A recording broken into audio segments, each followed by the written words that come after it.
Hi, welcome again to another edition of Market Analysis for today, March 17th of 2025. I'm Gio Benacourt, and this is a recording right about an hour prior to the U.S. session open. All right, there's gonna be one of those weeks again. We're gonna be seeing some movement, some volatility in the markets.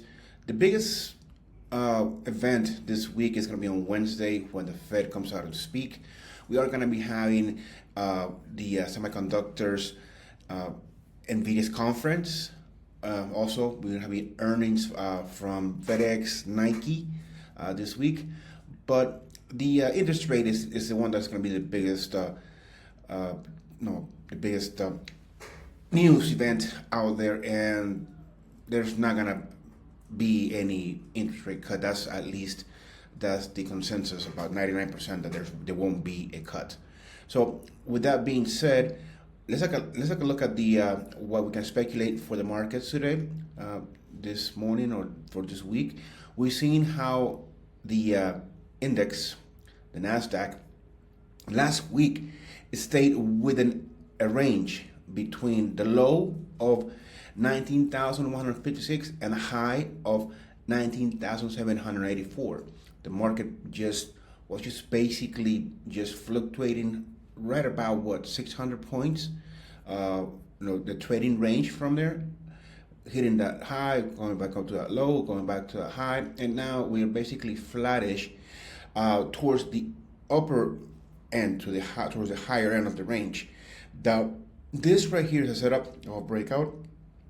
So can we see a breakout to the upside? Well, again, we could have have this same scenario below, but we have it on this part, it's a higher section of the range. So I'm going to speculate that perhaps we'll have a head fake above our levels of resistance, okay, and then perhaps it'll come back into the range. So let's see if that will be the case for today. 19,400 is going to be our first level of support for the Nasdaq. As far as the S&P 500 goes, the range is a bit more wider than the Nasdaq. Okay, so actually not wider, but it looks wider, but it's only 100 points difference in reality.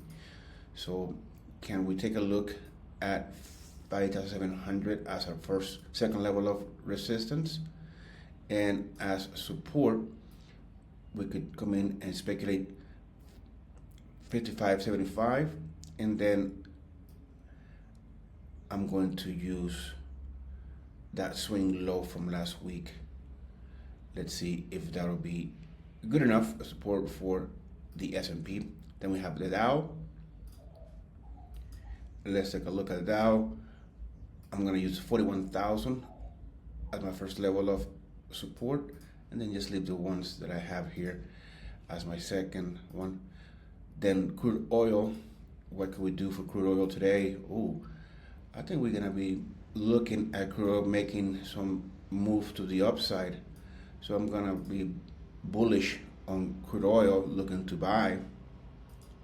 Then we have Nat Gas. Nat Gas. All right, so basically it's looking like a small ascending triangle. 430 is going to be my first level of resistance. 440 is my second one. I'm going to use 410. I'm going to use some tight spreads here. And the 50 moving average is my second one. Actually $4, psychological round number. It's traded, it opened gap higher, and it fluctuated low, a bit more. It hasn't been closed per se, completely, but it is enough. Will it rebound from here, or will continue to do a sell-off? I'm going to speculate going long, buying Nat Gas. All right, so gold. Gold is in basically new territory, looking to make higher movements, fluctuations. Let's see, so 2980. All right, so 3000, obviously we have those levels. Let me erase that line.